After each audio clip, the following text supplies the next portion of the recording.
Experience Zero. The front of the gym was buzzing with life. The sign above said Infinite Ways in a big, modern sans serif font and pulsed with bright white LEDs onto the streets of Las Vegas. A man was walking out as I was walking in. He was chiseled like a Greek god and held the door open for me and gave me a humble, "Enjoy." Inside, the place was a cross between a factory and a nightclub. People were bouldering on a 20-foot cave feature that undulated at different angles down the length of a football field-sized building.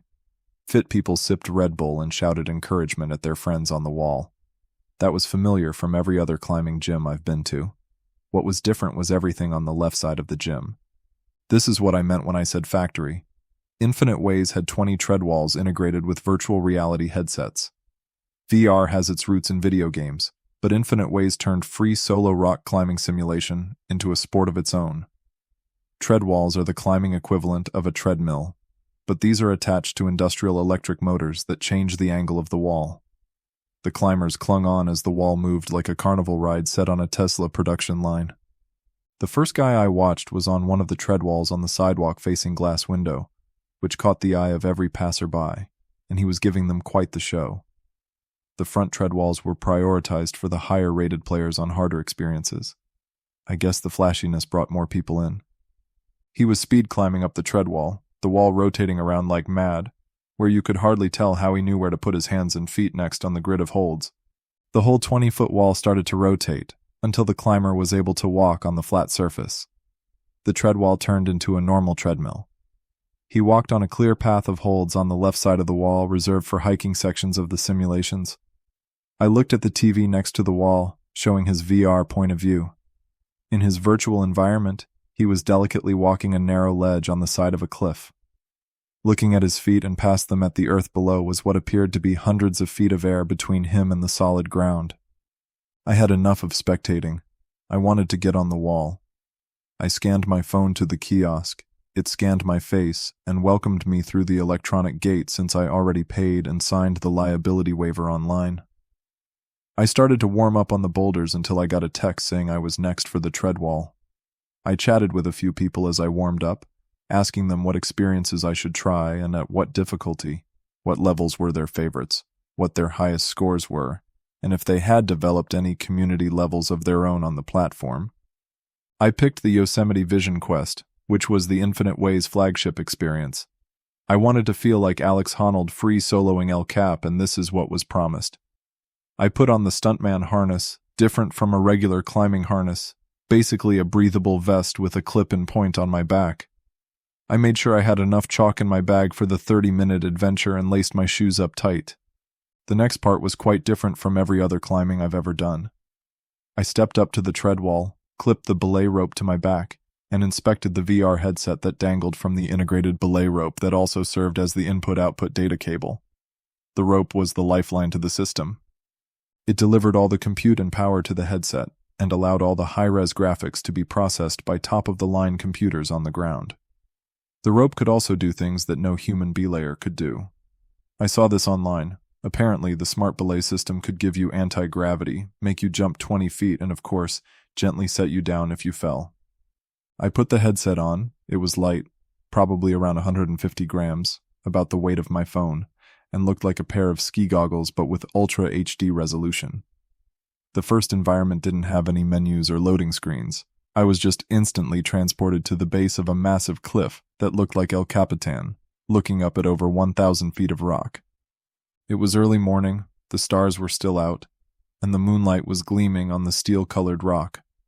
I heard birds singing in the integrated headphones and the sound of wind through the trees.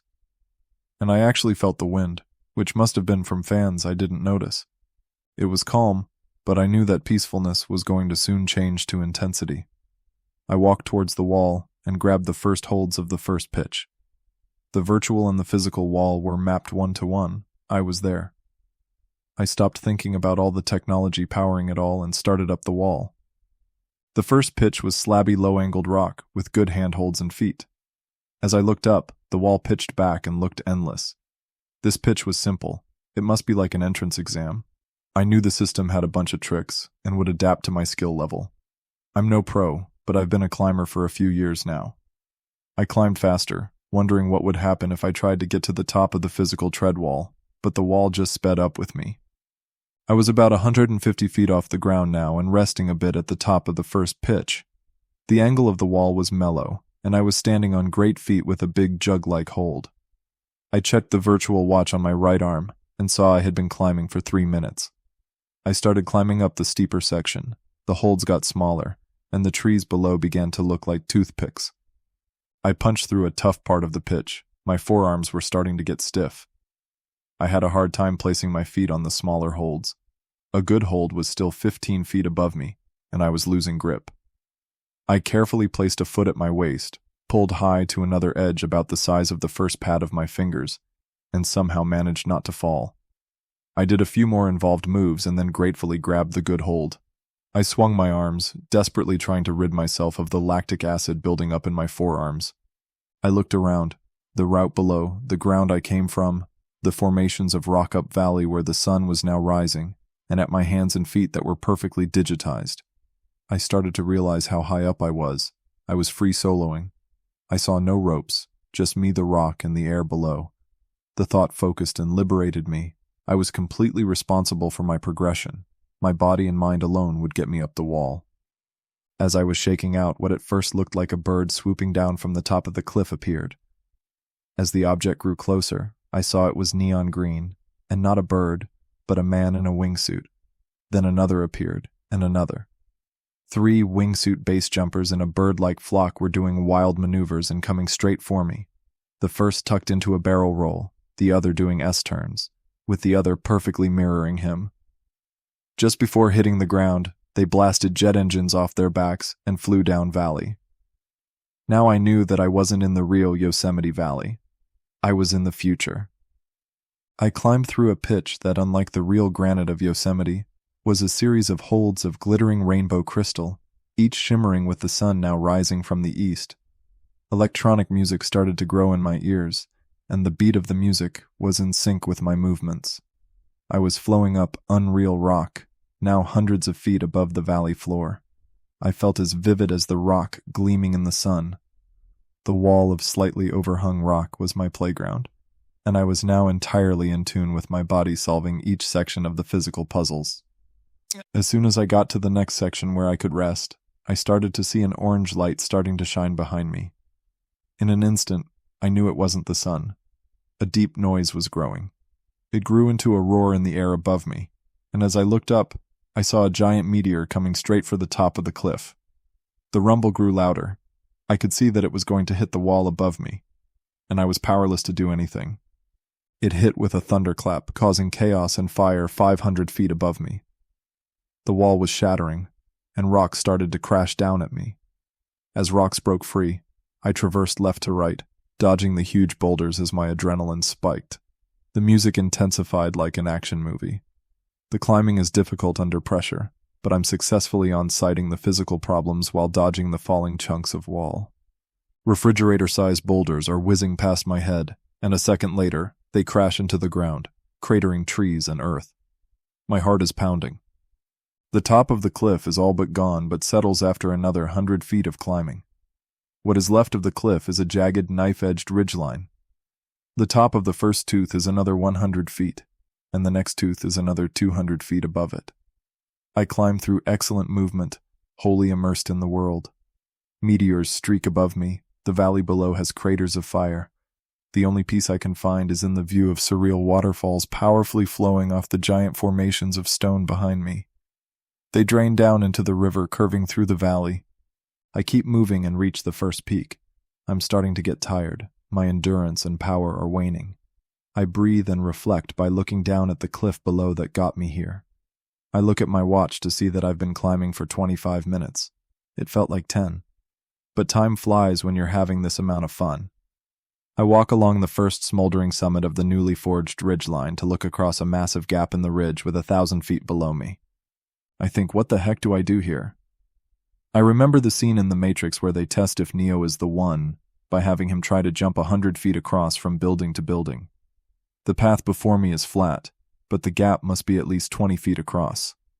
I throw caution to the wind and then myself, literally feeling a massive gust of wind as I jump.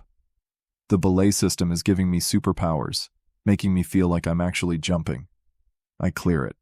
I get to the other side feeling like Peter Pan. I can see the second and highest summit of what looks to be the end of the route. It's a complex overhanging cliff created by the meteor that impacted the top of the wall. There are diamond and iron deposits and glowing crystals. It looks sublime and intimidating. I start towards it and see that my path ahead has steep roofs of overhanging rock. This is going to be hard.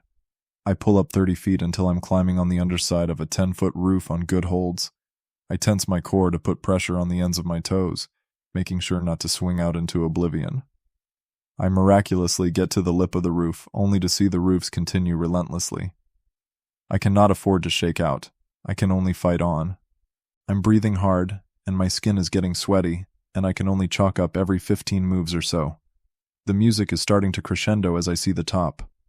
I finally get to a good hold, and grab it only to realize that there are no other holds for another body length. It's a make-or-break moment, jump and catch the hold or fail. I chalk up, my forearms like bricks, my breath is nowhere to be found, but I still manage to hold on for another second. Trying to collect myself and simultaneously model the future state of my body as I wind up, and then throw myself upwards to hit the hold, then hold the swing, and then put my feet somewhere. I've done this on a gym boulder, but never 800 feet off the ground.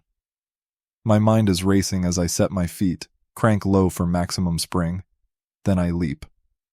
The music goes silent, all my points of contact detach from the wall. I reach out my right hand, clasp the hold, and grip with every ounce of my power. I hold it, but the swinging of my entire body is pulling me off the wall. Somehow, I manage to get my other hand on the hold, and then I start to engage my core, swinging back into the wall with dwindling strength. I have to place my feet back on, or I'm toast. I see a tiny foot out right and stab at it with the tips of my toes. I connect for a moment, but it pops, and I swing out again. I muster the last of my energy to get my foot on and claw into the foot with everything, letting out a yell that comes from the depths of my lungs. It activates my core muscles enough to keep me on. I pull the lip of the last roof to an easy lower angle wall. I ascend glorious and relatively easy climbing to the summit. My breath comes back and I start to relax. The view of the valley, the route below me, and the feeling of the breeze were all felt in my hard-fought victory. I stood on the summit imagining the future possibilities and understood how infinite they were.